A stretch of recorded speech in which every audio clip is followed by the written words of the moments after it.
우리가 여전히 그 힘든 그 하루하루를 보내고 있습니다. 그러니까 우리가 이 땅에 살아가는 동안 삶이 그렇게 편안하기만 하지는 않죠. 여러 가지 삶의 문제들, 그런 역경들, 이런 것들이 있지만 우리가 이 복음을 통해서 얻은 우리에게 주어진 것들이 무엇인지를 이렇게 상기하게 되면은 그 삶의 태도가 무척 달라지게 됩니다. 오늘 말씀을 통해서 우리가 그리스도 예수로 말미암아 우리에게 주어진 것들이 무엇이냐를 좀 살펴볼 텐데요. 이 모든 것들이 궁극적으로 지향하는 게 전국적으로 될 것들, 우리가 지금 현재의 상황에서는 그렇지 않은 것처럼 느껴지기도 하지만 약속의 형태로 주어져 있고 실제로 우리의 삶 가운데 성취되어져 가고 있고 전국 우리의 삶 가운데 성취될 그런 그림 안에서 우리에게 주어진 것들이 무엇이냐를 우리가 보게 되는 것입니다. 첫째는 무엇이냐면 완전한 회복. 우리가 그리스도로 말미암아 우리가 받은 것은 완전한 회복을 우리가 받은 것입니다. 11절부터 보면 너 공고하며 광풍에 요동하여 안위를 받지 못한 자여 보라 내가 화려한 채색으로 내 돌 사이에 더하며 청옥으로 내 기초를 쌓으며. 이전에 광풍에 요동하며 안위를 받지 못한 자에게 하나님께서 이렇게 꾸며주신다 라는 것입니다. 12절 홍보석으로 내 성벽을 지으며 성류석으로 내 성문을 만들고 내 지경을 다 보석으로 꾸밀 것이며 내 모든 자녀는 여호와의 교훈을 받을 것이니 내 자녀에게는 큰 평안이 있을 것이며.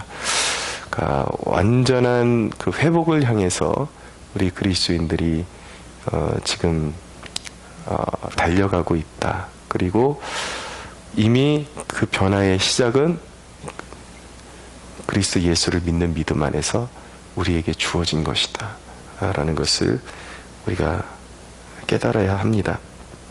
두 번째는 완전한 평안을 우리 그리스도인들이 얻었습니다. 14절을 보십시오. 너는 공의로 설 것이며 학대가 내게서 멀어질 것인즉 내가 두려워하지 아니할 것이며 공포도 내게 가까이 하지 못할 것이라. 우리의 생명을 맡아서 주관해 줄 수 있는 그 어떤 존재도 세상에 존재하지 않습니다. 예.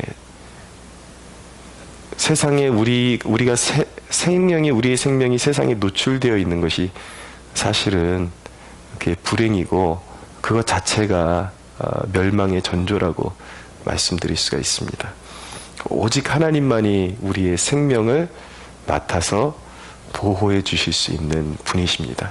그렇기 때문에 성경이 여호와는 우리의 산성이 되시고 방패가 되신다 라고 말씀하는 것이죠.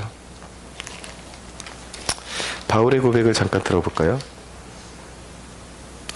디모데후서 1장 12절에 보면 이로 말미암아 내가 또 이 고난을 받되 부끄러워하지 아니함은 내가 믿는 자를 내가 알고 또한 내가 의탁한 것을 그날까지 그가 능히 지키실 줄을 확신함이라. 바울이 뭔가를 의탁했대요. 근데 그리스도 예수의 날까지, 그날까지 능히 지키실 줄을 확신한다 라고 고백합니다. 그것이 무엇입니까? 무엇을 위탁한 것입니까? 생명이죠. 생명.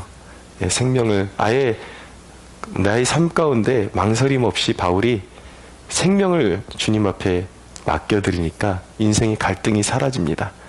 그러니까 두려움이 없는 것이죠. 그러니까 어떤 고난 가운데서도 바울만큼 그 인생의 고난을 많이 당한 사람이 또 있겠습니까?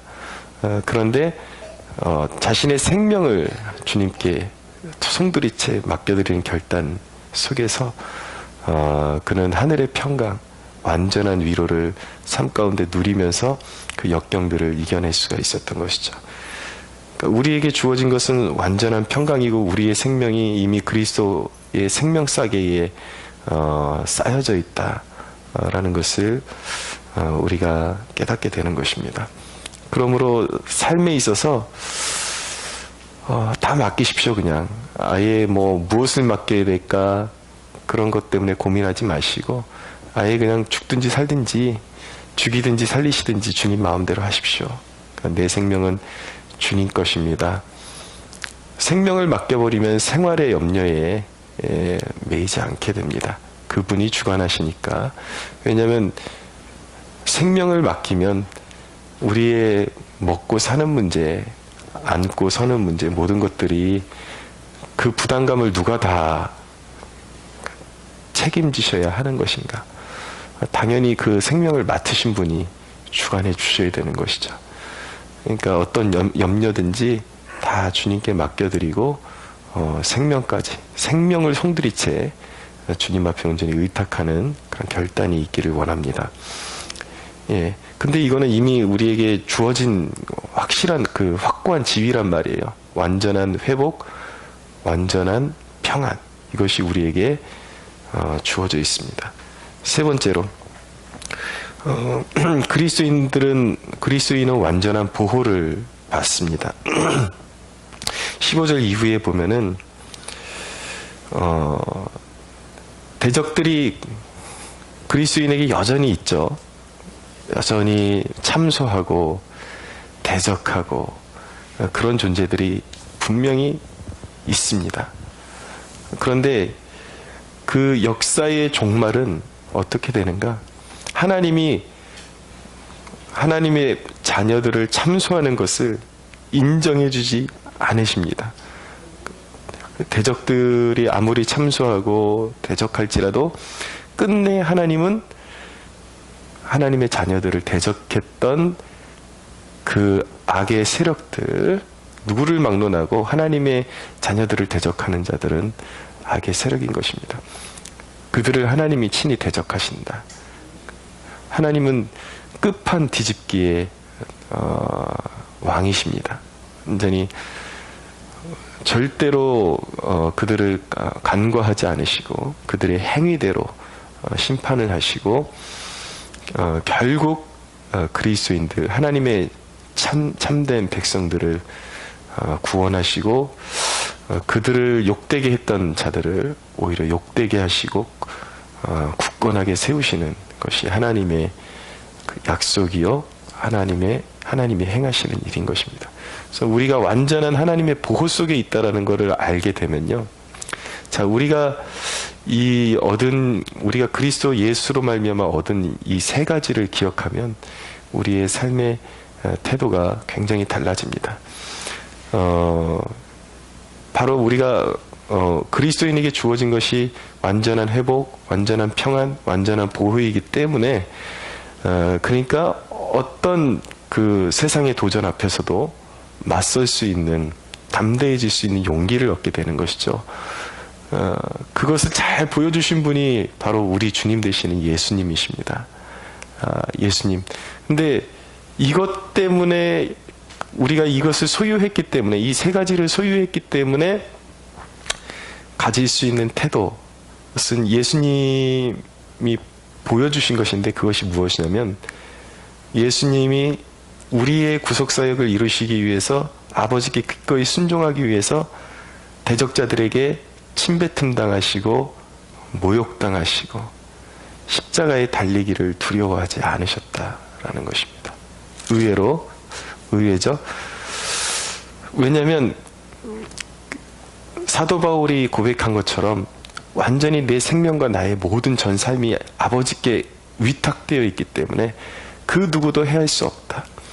그리고 하나님의 보호하심은 완전하다. 모든 것이 하나님이 우리에게 주신 것은 완전하다.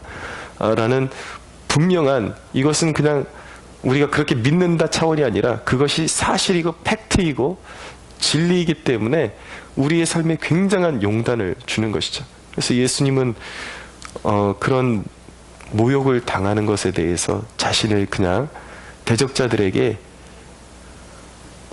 맡기시고 그런 일을 당하면서도 결코 모멸감에 빠지거나 자괴감에 빠지시는 일이 없었습니다. 왜냐하면 아버지께 모든 것을 위탁드리셨기 때문에 그 모든 고난을 그리고 수치를 감내하실 수 있었던 것이죠. 그래서 결국 그 모든 순종 가운데 십자가에 달리셨지만 하나님 아버지께 위탁드린 그 생명이 이제 열매를 맺게 돼서 부활의 생명으로 다시 일어나게 되시고 죄 가운데 갇힌 온 인류에게 모든 믿는 자에게 영원한 생명과 부활의 생명을 주실 수 있는 주로 그분은 사망의 권세를 이기시고 일어나신 것입니다. 우리가 삶에 있어서 어떤 여유가 없고 어떤 이기적이고 너무 예민하고 이런 것들은 왜 그러냐면 사실은 결핍의 증상입니다. 결핍의 증상. 그러니까 내가 어떤 존재인지를 모르면 다 항상 경쟁에서 상대방을 뺏고 싶고 상대방보다 내가 갖지 못하면 열등감이 생기고 막 이기심이 생기고 어떻게 해서든 마음의 여유가 없는 거죠. 그러니까 상대가 잘 되는 걸 눈 뜨고 볼 수가 없고 또 조금만 상대가 나에게 어떤 모멸감을 주면 아니면 서운하게 하면 굉장히 견딜 수 없어 하는 그런 모든 것들이 사실은 이게 결핍의 증상이거든요. 그러니까 우리 안에 있는 것이 어떤 것인지 잘 모르기 때문에 완전히 깨닫지 못했기 때문에 내가 부요하다라는 것을 알게 되면 옆에서 친구가 그것 좀 같이 나눠 먹자 해도 여유가 생기는 건데 그게 없으면 항상 마음이 다치게 되고 오히려 자자하는 것들에 욕심을 가지고 다른 사람들 거 빼앗으려고 그러는 그런 것들이 왜 그러냐면 내가 가진 지위가 뭔지 모르고 내가 가지고 있는 것이 뭔지 모르기 때문에 그런 결핍의 증상들이 일어나는 것이거든요.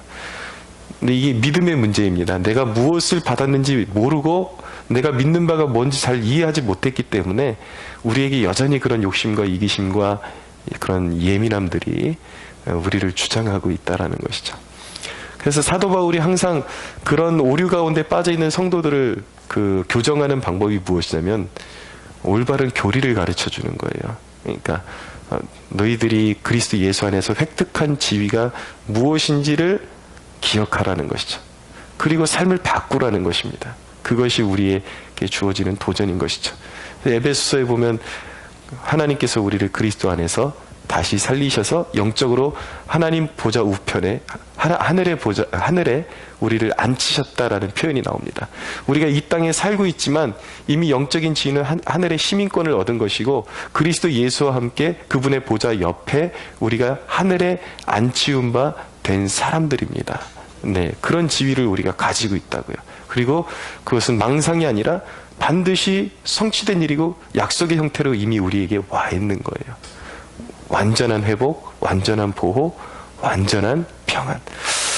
우리가 이것을 알게 되면 마음에 새기게 되면 지금보다 우린 여전히 부족하고 계속해서 이제 삶을 배워가야 되고 성화되어 가야 되지만 지금보다는 좀 더 여유 있고 긍휼을 베풀고 좀 더 손을 내밀어서 선한 일들을 베풀 수 있는 사람들이 될 수가 있는 것입니다. 오늘 이 아침에 기도하면서 이런 것들을 좀 점검해 봤으면 좋겠습니다. 내가 어느 부분에 마음이 닫혀 있고 갇혀 있고 내가 손을 내밀지 못하는가? 내가 지나치게 예민해지는 부분은 어떤 부분인가? 잠잠히 자신을 체크해 보시고 이 부분에 대해서 내가 결핍이 있었구나. 그래서 내게 주어진 지위를 다시 한번 생각하고 좀 더 부요한 마음을 가지고 좀 더 너그러워지고 또 관용하게 되는 그러한 하나님의 사람들로 빚어져가는 이 아침이 되기를 주 예수의 이름으로 소원합니다.